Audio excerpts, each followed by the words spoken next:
अनुप्रिया जी, बहुत बहुत स्वागत है आपका। और आपसे समझेंगे, कल जब सीसीएस की बैठक हुई और उसके बाद पॉलिटिकल अफेयर बैठक हुई और फिर फाइनली कैबिनेट की बैठक के बाद ये अनाउंस किया गया कि सरकार जातिगत जनगणना कराएगी।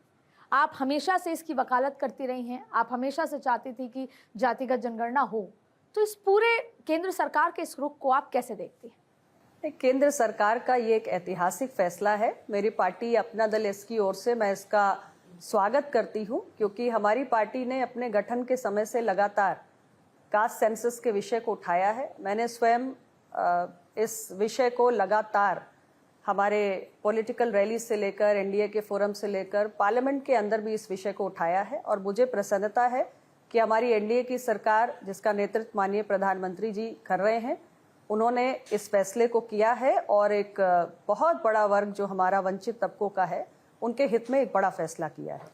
अनुप्रिया जी, क्या इसको लेकर जो एनडीए के घटक दल हैं उनसे चर्चा की थी केंद्र सरकार ने? क्योंकि पहले इस तरह का रुख था कि शायद भारतीय जनता पार्टी इतना कंफर्टेबल नहीं है या नहीं चाहती थी, लेकिन जो घटक दल थे वो चाहते थे कि जाति जनगणना हो, चाहे फिर वो जेडीयू की बात कर लें, टीडीपी का जिक्र कर लें, आपका जिक्र कर लें। तो कोई ऐसी बात हुई जहां पर चर्चा हुई हो, एक सामूहिक चर्चा के बाद सहमति बनी हो? देखिए, भारतीय जनता पार्टी क्या चाह रही थी, क्या नहीं चाह रही थी, इसको लेकर मीडिया के साथी हैं, आप लोग कयास लगा सकते हैं। मैं एक उदाहरण देना चाहूंगी। जब बिहार राज्य में जाति जनगणना हुई थी, तब भारतीय जनता पार्टी ने इसका समर्थन किया था। और कभी भी, जहां तक मेरी जानकारी है, भारतीय जनता पार्टी के किसी भी टॉप लीडरशिप ने कभी भी जातीय जनगणना के विरोध में कभी कोई बात नहीं कही। खुलकर हाँ, सरकार ने फैसला लेने में समय लगाया है। और जहां तक एनडीए के घटक दलों की बात है, अब मेरी पार्टी अपना दल एनडीए का घटक है, तो हमने निरंतर इस विषय को उठाया है। और हमारी सरकार, हमारे अपने एनडीए परिवार में सामाजिक न्याय से जुड़े हुए विषय जब भी उठते आए हैं, तो माननीय प्रधानमंत्री श्री नरेंद्र मोदी जी ने ऐसे विषयों के प्रति हमेशा संवेदनशीलता दिखाई है। और जो भी आवश्यक विषय रहे हैं, उन पर त्वरित फैसले भी किए हैं, कड़े और बड़े फैसले भी किए हैं। ये हमारी सरकार का रिकॉर्ड है और प्रधानमंत्री मोदी जी का एक स्टाइल ऑफ गवर्नेंस भी है। तो ये विषय भी सामाजिक न्याय से जुड़ा हुआ एक बड़ा विषय है और एनडीए के साथियों ने इसको रखा है। और माननीय प्रधानमंत्री जी ने हमेशा की तरह इस विषय के महत्व को समझते हुए इस संबंध में फैसला किया है। जैसे ही इसका अनाउंसमेंट होता है, कांग्रेस हो, आरजेडी हो, सपा हो, और खासतौर पर राहुल गांधी प्रेस कॉन्फ्रेंस करके कहते हैं कि आखिरकार जो विपक्ष की मांग थी सामाजिक न्याय के लिए, जनता के हित के लिए, वो प्रधानमंत्री को प्रेशर में आके माननी पड़ी। और अब आरजेडी भी यही बात कह रही है, सपा भी यही बात कह रही है। तो ऐसे में आपको लगता है कि मैसेज ये जाने की कोशिश है कि विपक्ष के दबाव में सरकार को ये सब कुछ फैसले लेने पड़े? देखिए, उनकी इस दलील को जनता मानने को स्वीकार हो तब तो कोई बात है। भाई, कांग्रेस पार्टी ने लंबे समय तक देश पे शासन किया, यूपीए की सरकार रही। ये तमाम पार्टियां जिनके आप नाम ले रही है, आरजेडी हो, समाजवादी पार्टी हो, यूपीए के सहयोगी रहे, साथी रहे। किसी ने सरकार के अंदर रह के समर्थन किया, किसी ने बाहर से समर्थन किया। तब इनकी सरकार के अंदर ये फैसला क्यों नहीं हुआ कि कास्ट सेंसस देश में कराया जाए?